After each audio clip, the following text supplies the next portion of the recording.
Kembali lagi bersama kami di channel Pusat Berita, pusatnya berbagai berita terbaru dan akurat. Sebelum lanjut ke pembahasan, jangan lupa untuk like, comment, subscribe, dan nyalakan lonceng pemberitahuannya agar channel kami terus memberikan berita terupdate setiap harinya. Membahas tentang Ferdy Sambo tidak ada habisnya. Ia pasti akan terpantau terus untuk mendapatkan titik cerah kasus ini. Tersangka pembunuhan Brigadir J ini bisa dibilang telah menyuruh anak-anak buahnya untuk tutup mulut. Dan mungkin banyak pula badan-badan penting yang menutup mulut hingga kasus ini sulit untuk ditindaklanjuti. Sudah menjadi tersangka dan dipecat secara tidak hormat dari kepolisian, tetapi Ferdy Sambo tidak gentar dan mengajukan permohonan banding yang akan dilakukan pekan depan. Padahal dia menjadi dalang di balik pembunuhan ajudannya tersebut. Permohonan sidang banding itu pun telah diterima Kapolri Jenderal Listio Sigit Prabowo.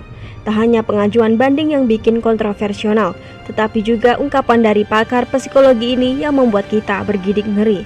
Seperti yang dikatakan Reza Indragiri Amril, pakar psikologi forensik, merespon pernyataan Komisi Nasional Hak Asasi Manusia yang menduga tersangka Ferdy Sambo kasus pembunuhan Nofriansyah Yosua Huta Barat atau Brigadir J mempunyai masalah kejiwaan. Seperti yang dikatakan Reza Indragiri Amril, pakar psikologi forensik, merespon pernyataan Komisi Nasional Hak Asasi Manusia yang menduga tersangka Ferdy Sambo kasus pembunuhan Nofriansyah Yosua Huta Barat atau Brigadir J mempunyai masalah kejiwaan. Reza menilai mungkin saja Ferdy Sambo memiliki masalah kejiwaan, namun bukan berarti Ferdy Sambo bisa memanfaatkan pasal 44 KUHP bahwa orang yang berubah akal tidak dapat dihukum. Reza menilai mungkin saja Ferdy Sambo memiliki masalah kejiwaan. Namun bukan berarti Ferdy Sambo juga bisa memanfaatkan pasal 44 KUHP bahwa orang yang berubah akal tidak dapat dihukum. Apalagi kalau masalah kejiwaan yang dimaksud adalah psikopati atau gangguan kepribadian antisosial seperti kata Komnas HAM, maka tepatlah FS disebut sebagai kriminal dengan klasifikasi sangat berbahaya, kata Reza Indragiri Rabu 14 September.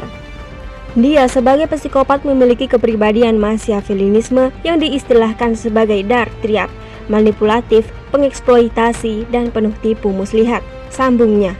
Menurut Reza Indragiri, kriminal yang dilakukan psikopat seharusnya pelakunya dimasukkan ke penjara dengan level keamanan super maksimum. Pernyataan Komnas HAM tersebut, lanjut Reza, bisa kontraproduktif.